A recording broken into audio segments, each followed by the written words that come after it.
All right, good evening, everyone, and welcome. My name is Micah Sims, and I am the Associate Director of Development at the Rutgers University Foundation.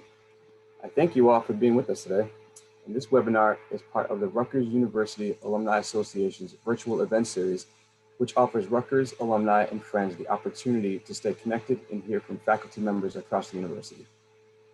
Today, we are honored to have with us Dr. Maurice Elias. Dr. Elias is a professor of psychology at Rutgers University, director of the Rutgers Social, Emotional, and Character Development Lab, co-director of the Academy for Social Emotional Learning in Schools, and author of Emotionally Intelligent Parenting and the Joys and Always of Parenting.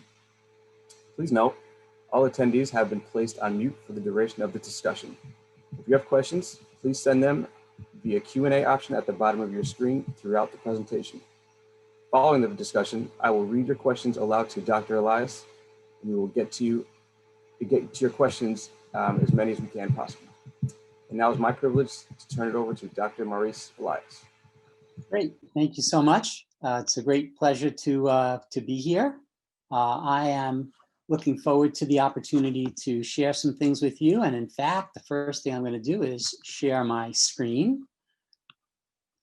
And we are going to talk about parenting during a pandemic, how to keep your sanity, with the additional subtitle of If You Have Any Left. So I've been at Rutgers for 41 years now, and when I arrived in 1979, I was a new parent. I had an infant daughter, and so really I've been a parent and now grandparent all the time that I had been at Rutgers, and so I have a lot that I am eager to share with you. We are in a very, very special time. And because of that, I think we need to approach parenting in a way that's a little different than perhaps we have thought about it before. This is one of my favorite cartoons from Zitz. I don't know if you've seen it. It's in the newspapers, typically on Sundays. But here's a mom of a teenager, and you can see that she's gotten a number of merit badges. She has won the Battle of Dirty Dishes. She has shown uncommon patience. She has had courage under criticism. And one of my favorites, bravery during driver's training. And if some of you are feeling creative, maybe you can think about merit badges that are appropriate to the pandemic and put your creative ideas into the chat box. One example I thought of was the AMC Theater Award for managing multiple screens. Screen time now being one of the big issues that we're all facing in dealing with kids.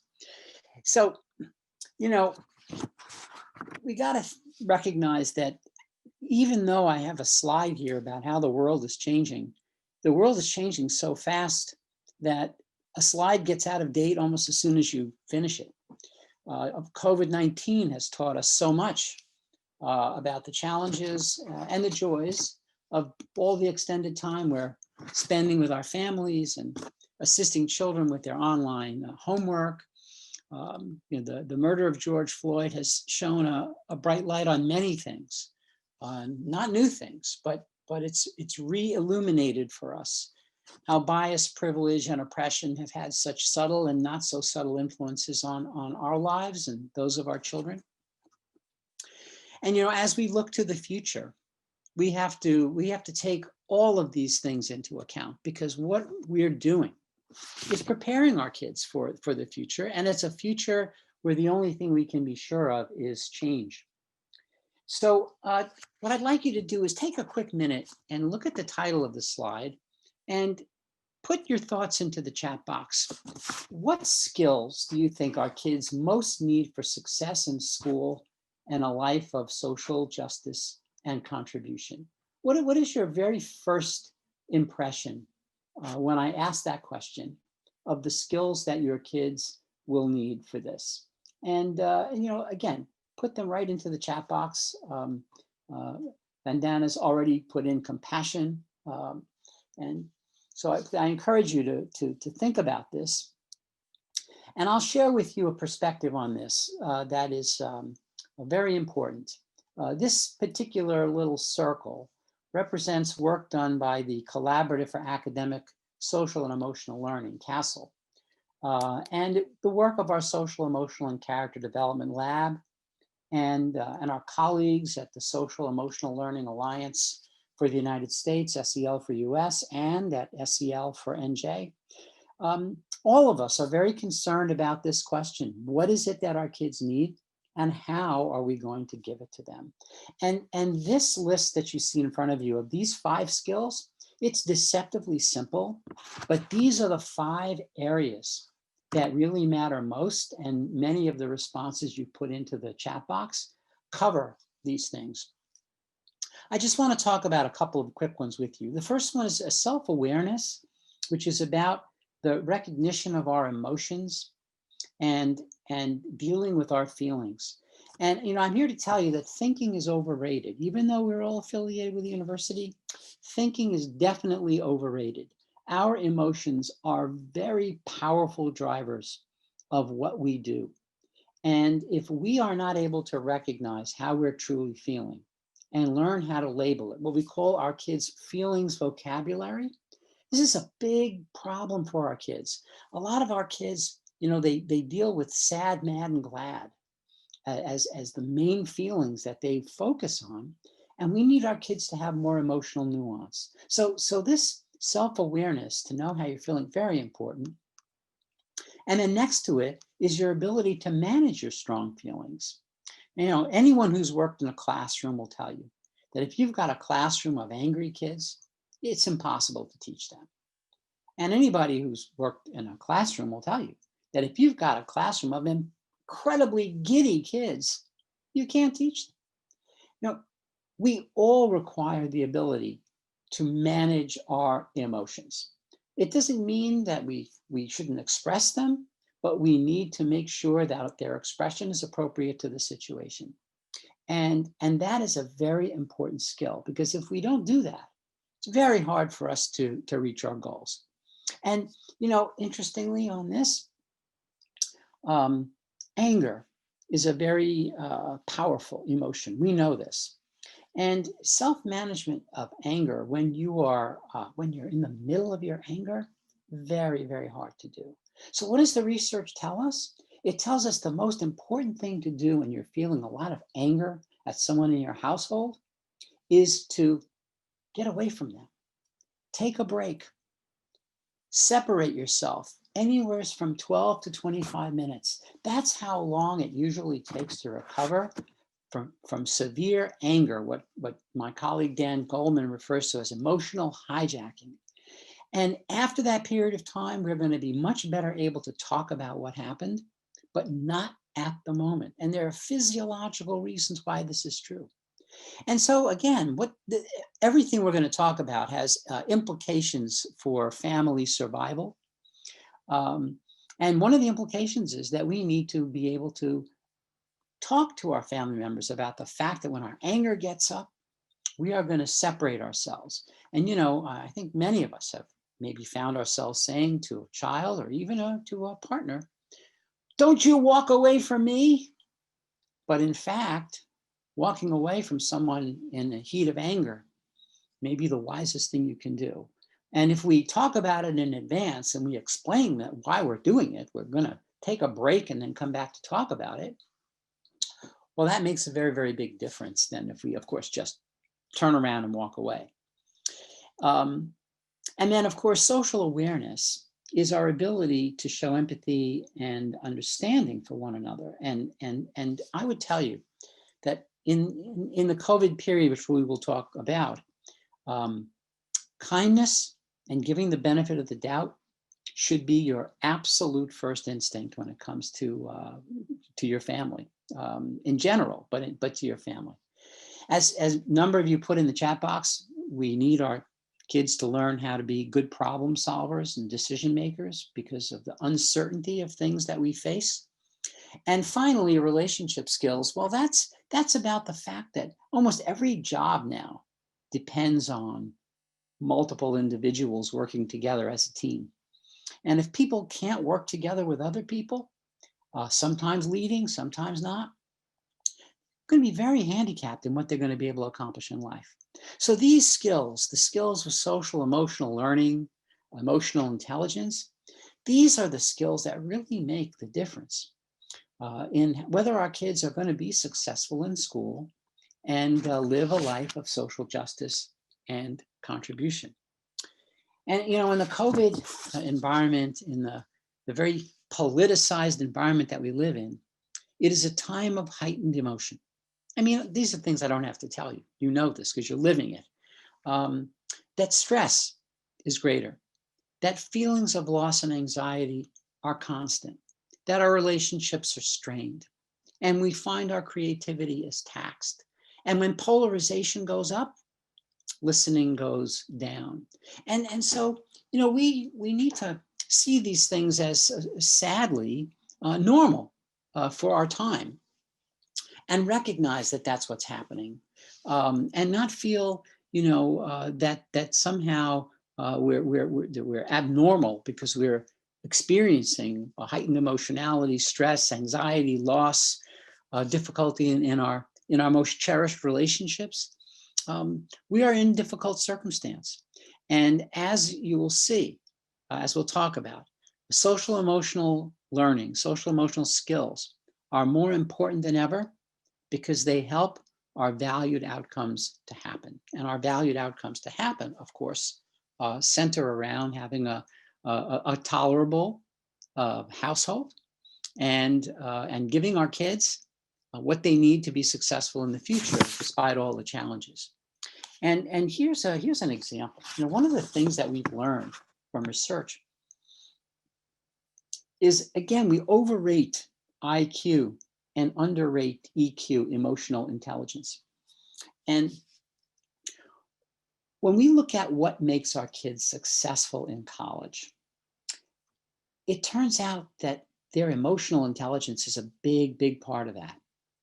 And if we had any doubt about that, just think about now what college survival means. Look at what our kids have to adapt to. Look at how they need to have resilience. They've got to be good problem solvers. They've got to have good emotional understanding and tolerance. So many things. And think about people in their jobs now. So many people are not able to do their jobs the way they did their jobs before. They're going to have to be thoughtful, careful, creative in how they adapt to these circumstances. So what we know now that we knew before, but now is so powerful, that for our kids to get not just in college, but through college, they need social and emotional skills. And not just get a job, but stay in the job, advance in the job. They need social and emotional skills. So these are things that we can be sure about. And, you know, take a look at some of these quotes. There's a lot of wisdom that's been out there for quite a while. These are some of my favorites. Sergeant Shriver, whom some of you may have heard of, one of the founder of the Peace Corps, Vista, Head Start, and with his wife Eunice Kennedy Shriver, founder of Special Olympics. Shriver said, we're going to ask our children not just to talk, but to act, serve, and live in accordance with a set of higher values and a buoyant optimism. The Reverend Dr. Martin Luther King said that intelligence plus character, that is the goal of true education. And Theodore Roosevelt said, to educate a person in mind and not in morals is to create a menace to society.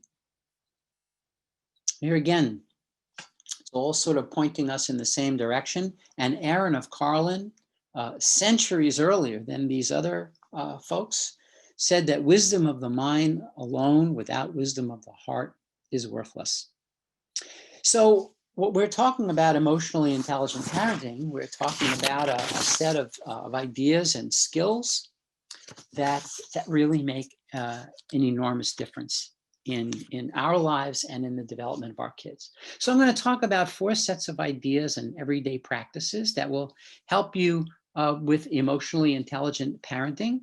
I just want to also let you know that you will be getting a handout packet that will give you some materials that I will be talking about, but then you'll have them, you can work with them. The first page of your handout packet when you get it will describe, list out the 4 sets of ideas that I'll be presenting a couple at a time now. And we'll get going with them. So the first and most important idea is that relationships matter most. Now, why I say this is because some of us, when we've been put in a role of being both the teacher and the parent to our kids, sometimes put that teacher role a little bit front and center.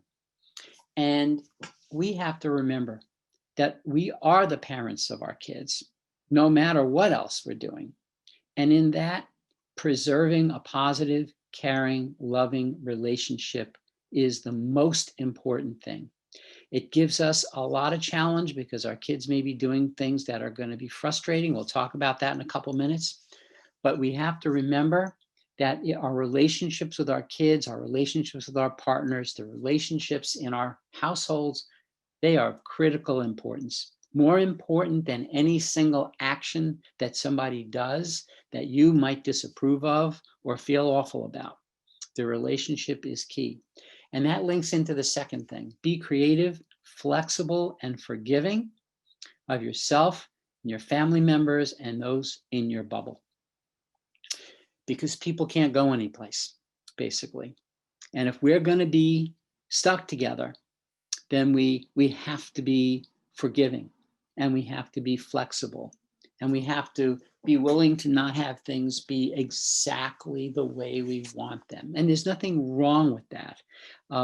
These are special and unusual times, and they require special and unusual reactions. We have to be providing encouragement as a default.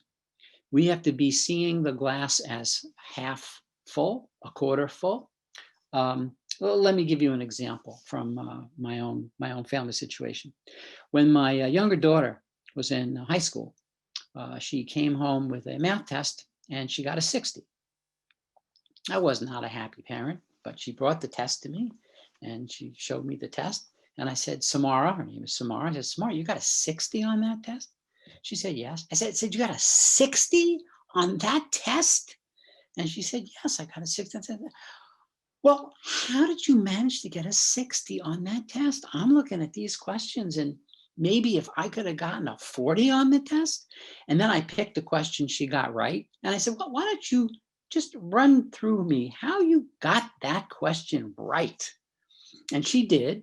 And she felt very differently than she would have felt if I would have reacted differently. And I said to her, later on, we'll take a look at the test. We'll see what else was on it and what happened, But that's what I mean about trying to take an encouraging stance. I'm sure that some of you have had your kids bring home papers, maybe a poetry thing that they did, or some piece of fiction that they wrote, or something from an English teacher, and they got a B-, and you said, well, how could you get a B-? And the reality is, if you would have handed your work in, you probably would have gotten a C. So we have to be encouraging. We have to be positive, and we have to take the big picture here. And the big picture here is keeping everybody so-called in the game. Now, here are 2 other key things. The importance of focusing on feelings, yours and your kids. So I want to talk for a moment, for those of you who have younger kids, about these fantastic Dr. Seuss book covers that you see here. We are in such a hurry to get our kids to read. Sometimes I feel like when kids come out of the womb, if they don't have, first grade reading skills, they have to be put in a special incubator in the hospital because there's something wrong with them. We are so eager for our kids to excel that we forget that developmentally, there are other things that have to happen first. And the first most critical thing for our kids to be able to do is read feelings. So when you're reading with your kids, before you read the text, read the feelings first. make sure that they can look at the cat in the hat and they can notice what feelings the cat has. The cat is not just happy, right? What other words would you use? Put them in the chat box. What other words would you describe to say how the cat is feeling besides happy, right? Put your thoughts about that in the chat box. The key thing is that illustrators go to great lengths to show feelings to kids. And if our kids can't perceive what they're seeing on a written page in front of them, how are they going to perceive feelings at the speed of life, right? So some of you have seen Brett Biller. Hello, Brett. Content and proud. Bored, trouble is exciting, right? I mean, and then you ask yourself, well, why did you think that? What did you look at that communicated to you how the cat was feeling, right? Maybe the way the cat's hands are, maybe the eyebrows. We need our kids to look at the signs of feelings that are being shown by other people. Did you ever wonder why sometimes you are in the house, you are incredibly busy, you got a neck vein bulging here, and your kids come over to you and ask you for something as if you were doing nothing whatsoever except had a sign saying, I'm here to help you immediately. You say to yourself, can't you see how I'm feeling? And the answer is no, they can't see how you're feeling because they are not trained to look at your feelings. So this is an important skill we give our kids. We start early and we keep doing it.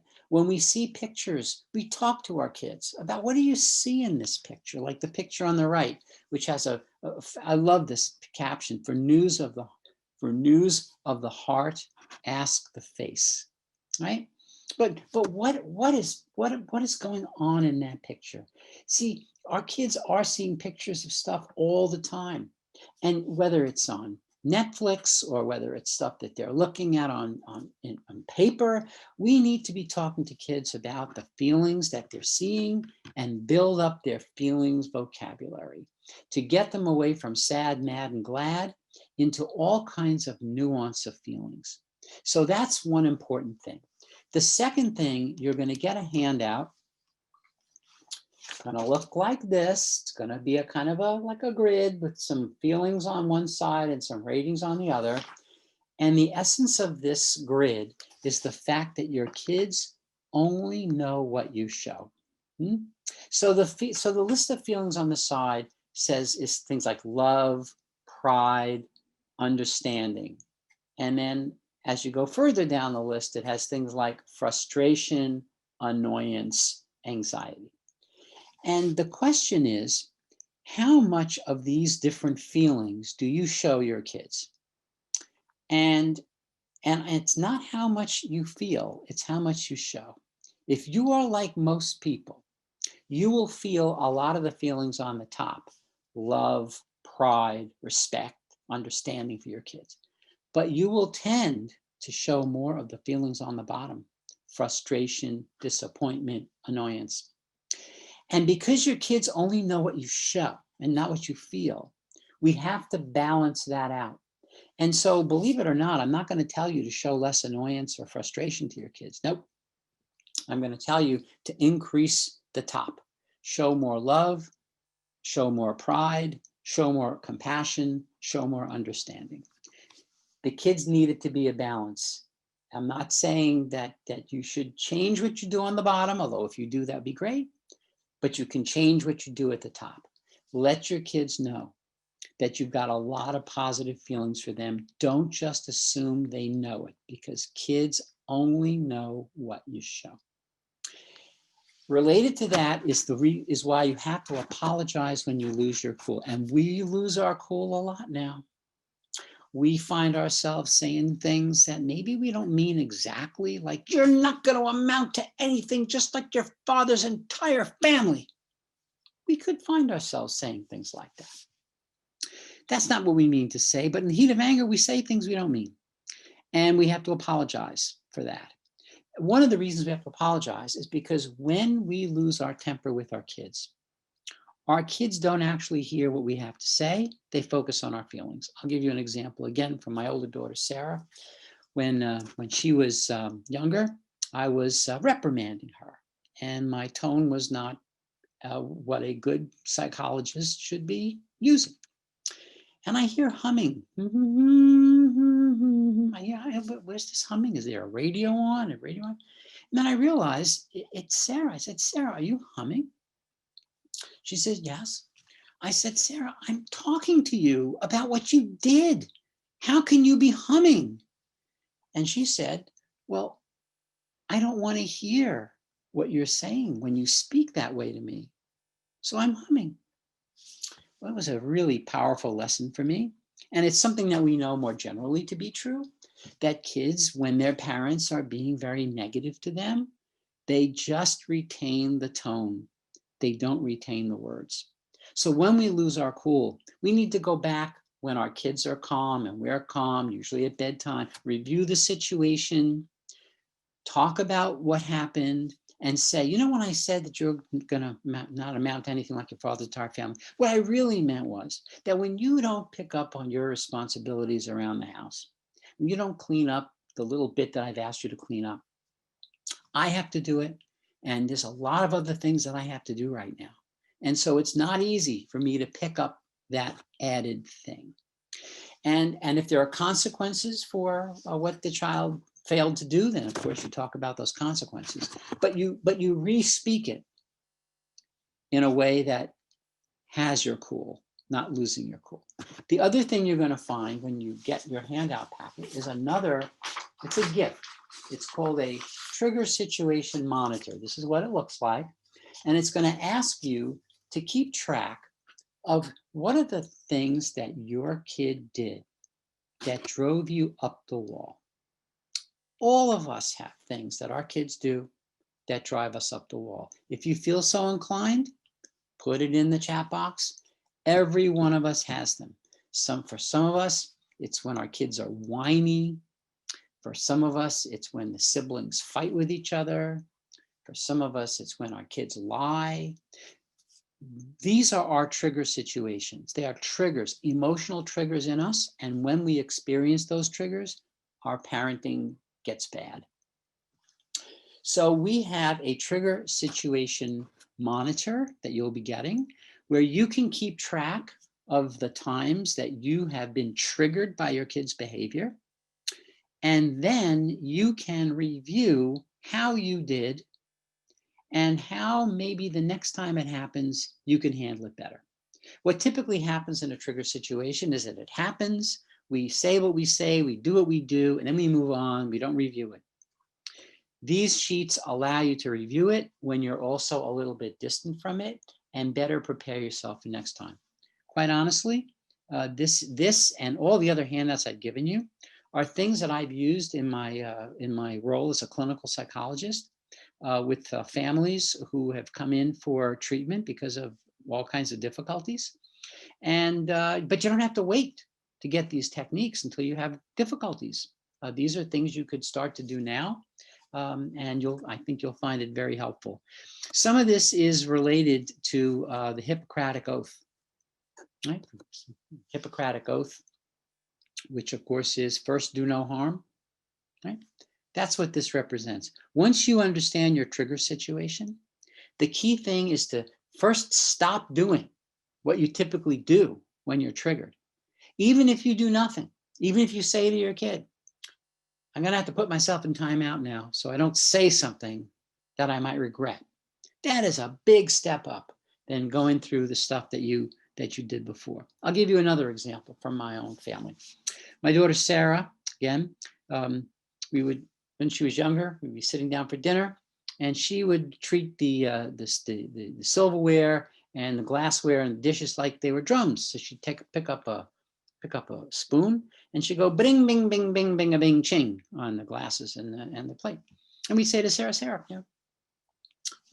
could you stop that? She'd stop for about 10 seconds. And bing, bing, bing, bing, bing, a bing, ching. And we say, Sarah, could you please stop that?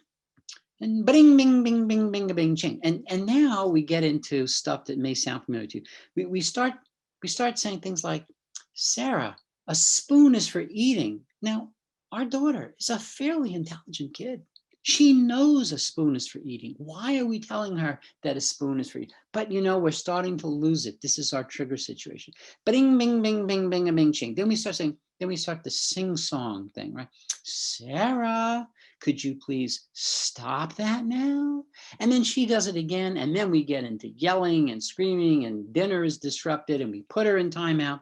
At a certain point, it just occurred to us that this is our trigger. It upsets both of us. So why don't, the first time she does it, why don't we just put her in timeout? So that's exactly what we did. She did bing, bing, bing, bing, bing, bing, ching. And we said, Sarah, please go into timeout. Well, why? What did I do? I said, because you did bing, bing, bing, bing, bing, bing, ching. And then you're going to do it again. And we're going to say, Sarah, stop. And you're going to do it again. We're going to say a spoon is for eating. We're going to be singing. Let's save ourselves 15 minutes of grief. Just go right in timeout, which she kind of did and looked at us like we were a little crazy. But this is what happens when you recognize your trigger situations. You disrupt that harmful pattern of you at your worst. So these are some practical things that are important. And additionally important now is to make sure that you're reducing your stress level. So we know biologically that stress continues to accumulate over the course of a day. And left unaddressed, it can start from a high level and continue the next day. So I'm going to recommend that you have a mindful moment of some kind of mindfulness, relaxation, meditation that you do for a minute or two, at least once, ideally twice, and maybe even 3 times a day, morning, afternoon, and evening. Maybe only in the morning if you can, maybe only in the evening. But if you and other members of your family can take mindful moments, what it does is it drains out the stress. Comes right out. The spigot is sealed. Yes, the stress will start increasing again, but if you keep draining it out, it will be less likely to overflow and cause a really bad situation.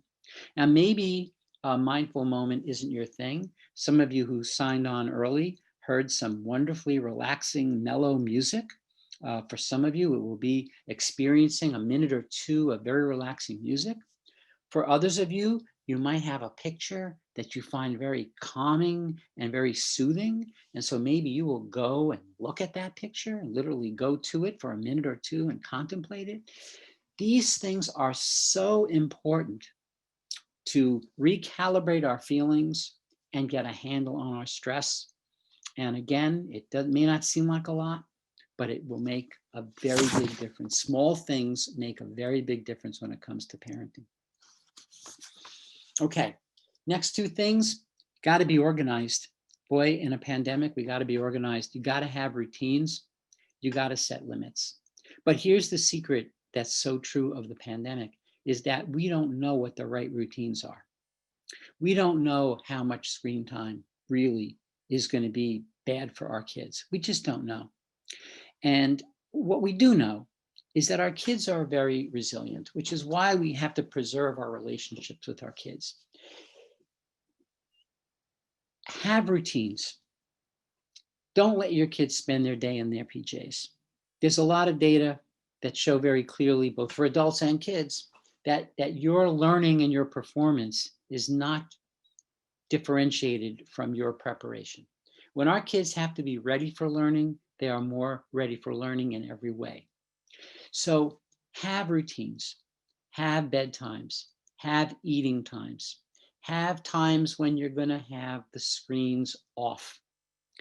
And maybe for everybody, there should be, at least, in my opinion, 1 meal a week where people's devices are off for an hour, and they just spend it in a sort of a natural world without their devices.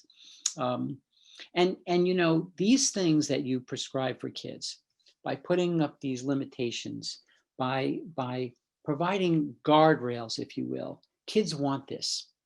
Our kids will protest, but they actually seek to find the limits, not break the limits. They want to know that the house is run by the adults and not by them. And so when you hold firm, and believe me, they will test you, they have an immense sense of relief and appreciation because they now know that they're in a secure environment.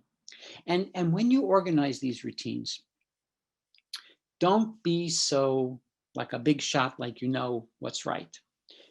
Make it a family problem-solving enterprise. All of the routines should be open for discussion to see if they work. Why are we having our routines? We have reasons. We got to be organized. Some people may have to be at certain parts of the house at certain times because of their work. And so we have to create space around that. We have to create protective boundaries around that. And so everybody kind of has to learn. When your kids are very young, this is very difficult. And so here again, I'm going to also say that I've been in meetings where people have had their kids around. And I've had meetings where people have been holding their kids and walking around with their kids because they have not had a better option. I've also had meetings where people have had their cats and dogs around. Maybe there we can have a different conversation. But look, you do what you have to do. And if people can't deal with it, well, they'll deal with it. You know, don't make your own life more difficult by trying to think that everything, usual decorum can be maintained. The folks that really believe that all these things should go on just as if nothing else was happening are eventually going to be folks you're not going to want to deal with. So, you know, be bold, be confident, and focus on the relationships first. Have routines, have bedtimes, have routines for mealtime, have times when the family's going to be together without devices. If you need to give your kid more screen time than you want to, because you need time to be on a call, do it. Your kid will be fine in the long run. These are all temporary situations. And even though they're long, and maybe a year involved in this, you know, from last March to this coming March, maybe even a little bit more, our kids are resilient and they will all manage, especially if we create an emotionally intelligent environment for them. And part of that is the next bullet point, which is make them helpers. Make them helpers and emphasize their strengths. Our kids are better off mentally, emotionally, cognitively when we give them a chance to help. So no matter what your kid can do around the house, give them the opportunity to help. I once worked with a parent who wanted her kid to be able to help set the table. And the kid just couldn't get the placement of the silverware right. So the parents said, well, you're not going to help me set the table. I have to do it myself. I said, well, what happened? She said, every time the silverware was in the wrong place, she can't get it right. I said, well, how about the plate? Could she put the plate in the right place? She said, yes, that she could. Well, then that's going to be her specialty. She will be a platist, and that will be her specialty. And then maybe after she does the plate for a few days, we'll get the glass in the right place. And then maybe after that, we'll get the napkin in the right place. And maybe after that, we'll get one piece of silverware in the right place. Give your kids the chance to help. And also make sure to give them strength breaks.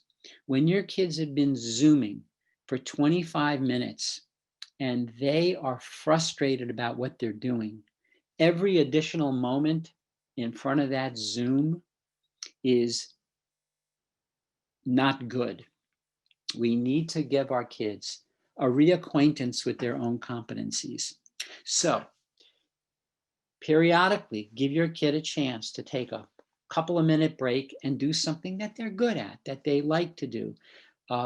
Maybe it's going to be to play some music. Maybe they're musical, they will play something of music. Maybe they'll go out in the back and just throw a ball around for something. Maybe they like to do puzzles. Maybe they're artistically oriented, they'll do some drawing. You know, give your kids a chance to stay with a strength and not have a endless amount of time focusing on weakness. When our kids have strength breaks, And by the way, you get them back to the Zoom by saying, if you violate the strength break, you won't get it. And kids will listen to that once you show you mean it. When kids get back to the task, they get to the task with renewed creativity, with a renewed perspective. Their own stress level is down, and they are much more likely to be able to succeed the next time than if they just kept at it. Keeping at it when you're failing is not a virtue. You need to take a little break and then go back, okay? So the last thing I'll share with you as a technique is to make your home an oasis against stress through humor. And you're going to be getting in your packet a family fun plan worksheet. Now you'd say to yourself, what? A worksheet for fun? Let me tell you, even before COVID, we were seeing too many families where fun was like an endangered species. You must treat fun and time for fun in your household like a vitamin, right? If your kids need vitamins, but your kid's bed wasn't made, you wouldn't say, well, I'm not going to give you vitamins until you make your bed. No, you're not going to do that. Vitamins are things you get whether you make the bed or not. Humor in households now, especially during COVID, are like vitamins. Humor reduces our anxiety. Humor reduces our stress. Humor just helps us cope better with everything. So find a time, even if it's a half hour a week, when your family can get together and do something that's just going to bring some smiles. No matter if the homework isn't done, no matter if the room isn't straightened out, this is something for everybody. Now, this family fun plan worksheet, again, comes from clinical experience where people would come to see me and my colleagues as a therapist. They would pay money and we would tell them, have fun. And they would come in session after session and refuse to have fun until we developed these worksheets that gave people some structure for how to have fun. Crazy, crazy. If you're already doing this in your household, then cherish it and try to do more of it because it's very, very powerful. So again, I just want to mention that reading is a very powerful family activity that often can be a source of great humor, fun, and enjoyment. Reading as a family is a great thing. This book, Talking Treasure, by Devorah Omer and Vered Hankin, two internationally known storytellers, has very common, well-known stories, legends, fables that are modernized. And your family will enjoy reading them. Even your older kids will enjoy listening to them. In fact, your older kids may enjoy reading it to your younger kids. But don't underestimate family reading as a source of that time for humor. And again, humor, by humor, I really mean smiling. It doesn't have to be guffaws of laughter. There's a lot of that on the internet that you can find, some great stuff, but also time for quiet humor.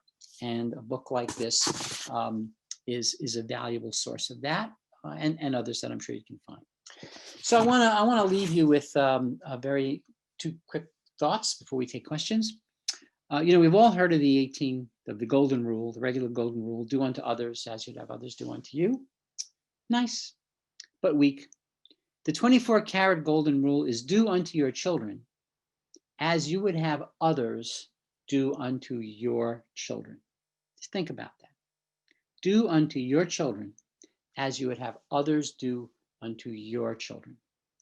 There are things that we would say to our kids that if someone else would say it, we'd kill them. Right? So I sometimes ask parents to imagine that they had a neighbor on their shoulder watching everything they did and said, and to talk to their kids as if a neighbor was listening. That would be a very powerful intervention. But even more powerful is the 48-karat golden rule of parenting. Do unto your children as you would have other people do unto your own grandchildren. Even if you're not a grandparent like me, you can imagine. Believe me, around my grandchildren, there should be no yelling. There should be no stress. There should be kindness. There should be the benefit of the doubt. There should be as many hugs as you're able to do by family closeness, social distance standards. And then if not, you invent other ways of showing how much you love to your grandchildren. So be mindful of at least the 24-karat golden rule. Do unto your children as you would have other people do unto your children. If you're interested in more detail about this kind of stuff, Emotionally Intelligent Parenting has that, and it's available on Amazon, and wonderful and in very inexpensive Kindle edition in Spanish. And just as a parting thought, that we have to look ahead. Future crises are always going to happen.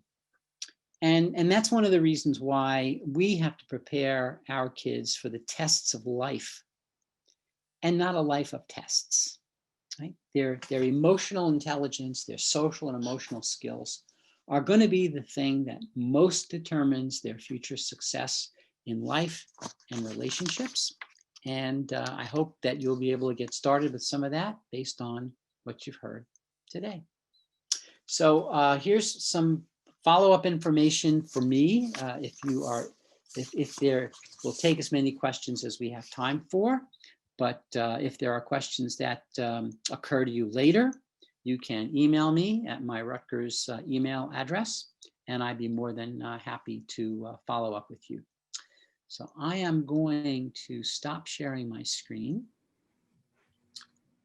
so we can do some questions. Thanks, Dr. Elias. We do have a question from Dana Malshagen. Her question is, my son, who is 9, seems to respond with fear when I try to walk away when he's angry. He seems to feel like he's being abandoned in a vulnerable moment. Any thoughts on dealing with that? Because I know he needs to cool off. Yep. Well, you know, I think first of all, we have to recognize that every kid is different. And so we have to have sort of plan A and plan B. Plan A would be to have the conversation with your son about the fact that when you get into an angry discussion, either of you or both of you can walk away, but you have to separate. There are different 9s, shall we say, and his 9 may be very, very sensitive to your walking away, even though at one level he can understand it, at an emotional level maybe he can't. So then I'm going to suggest that you stay in some proximity, but that you have a period of time when you're both going to be quiet. So it's going to be disengaging, but not leaving. And he may well take to that a little bit more. Now, he may also start talking with you, and you may find that his tone is very, very reasonable, that he may have cooled down pretty fast. Because look, 9-year-olds are interesting because their emotions can change in a snap.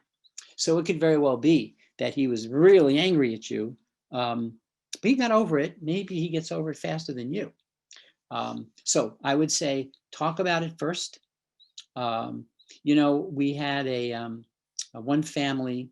What they did, they were a sports-loving family, and so what they did in that situation was that either party in the family would throw the flag, right? So if they had like a handkerchief or a yellow something, and they would throw it in the air, and that meant that they were going to separate, like a penalty flag, right? It stopped the action, and we're going to separate.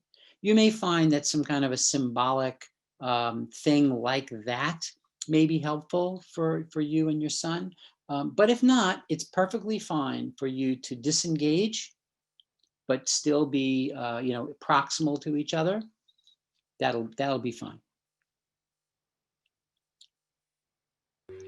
Great, thank you. And we do have I have a 2-part question here.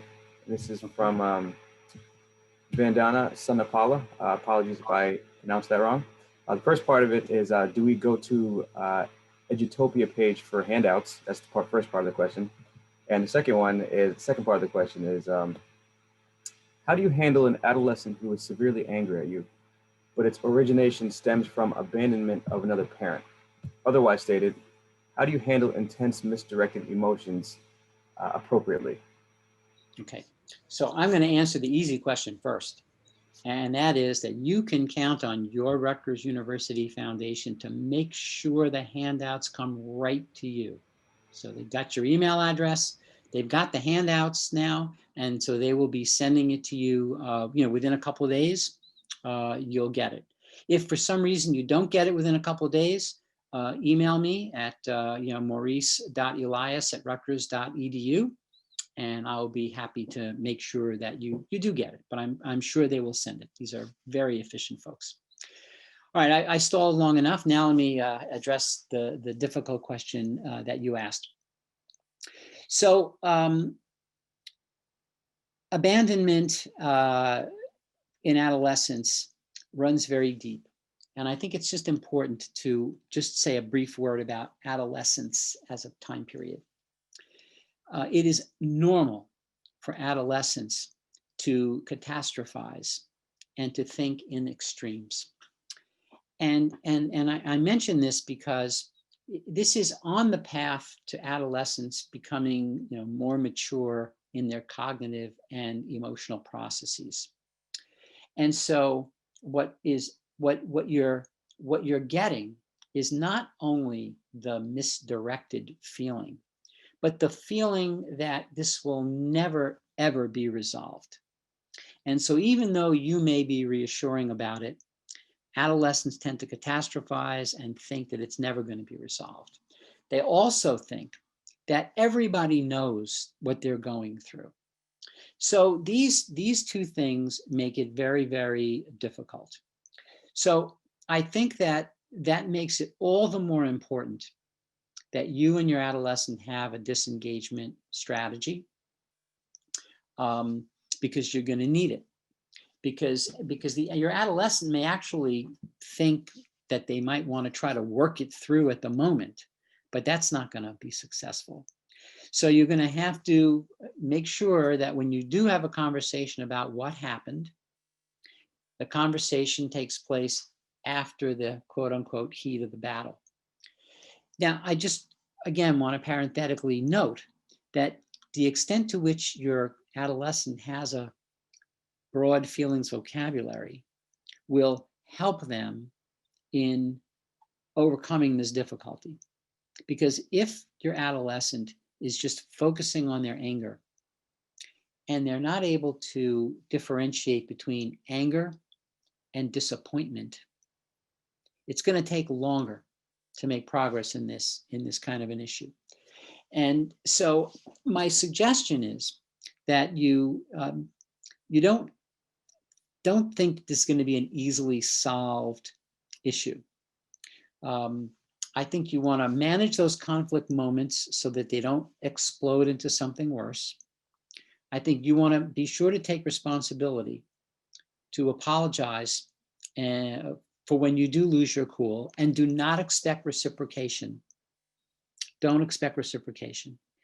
And the other thing I think is to find the positive moments that you can with your adolescent. This gets back to the idea that kids only know what you show. Sometimes you can't get rid of those negative feelings that your child is walking around with, but you can add to the positive feelings that your child is walking around with.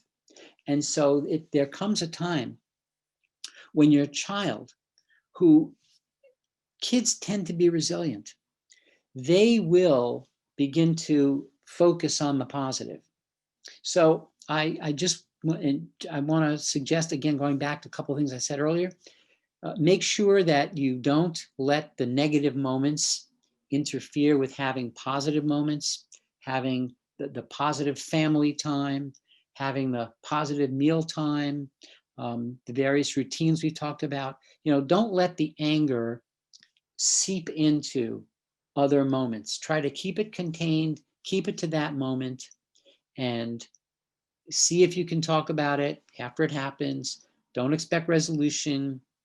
Say what you want to say, be forgiving, and then move on. And then also find those positive moments to offset and give your adolescent a chance to make positive contributions, because when kids have been abandoned, the tendency for them is to think they were at fault, even though it may be the fault of the adult.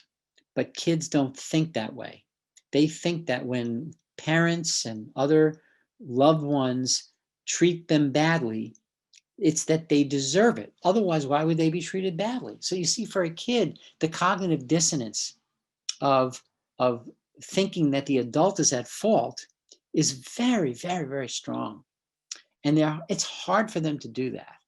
So if you begin to help them see themselves as more worthy and emphasize their opportunities to be contributors to the house, to first respond, to any way you can think of, that begins to offset what's going on. But if this kind of thing persists, it really is an area where some clinical intervention might be appropriate, because to the extent to which your adolescent retains this, doesn't get past it, it's going to damage their ability, his or her ability to establish caring relationships with other people who may not be quite as understanding as you.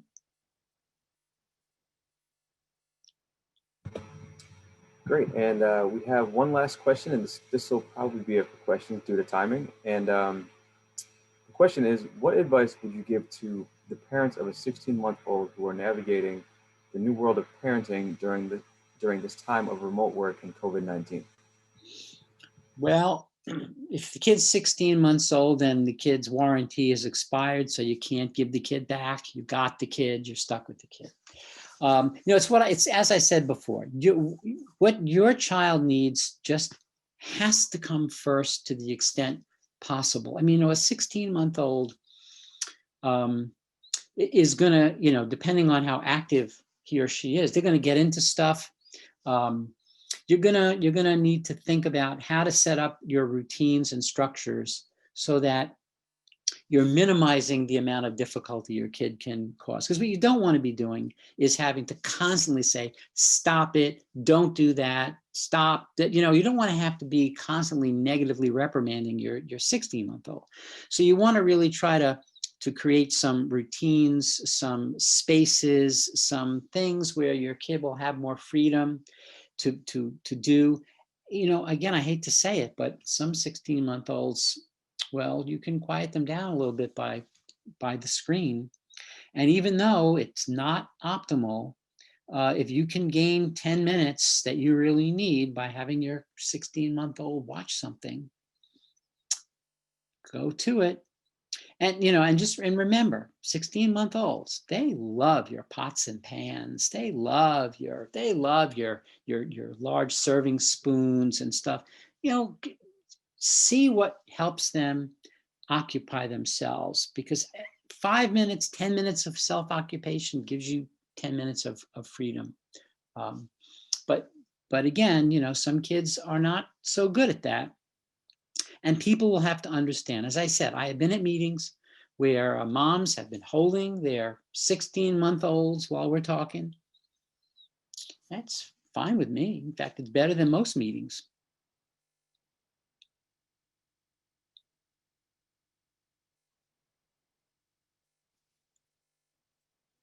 So yes, I see that we're at the end of our time, but I just again will say, for those of you who have additional questions, I'm going to put my email address in the chat box so you have it.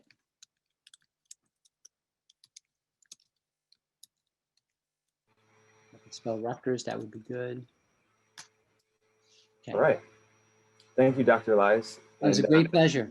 Yeah, thank you everybody for joining as well. I hope you all have a great night. Right. Take care.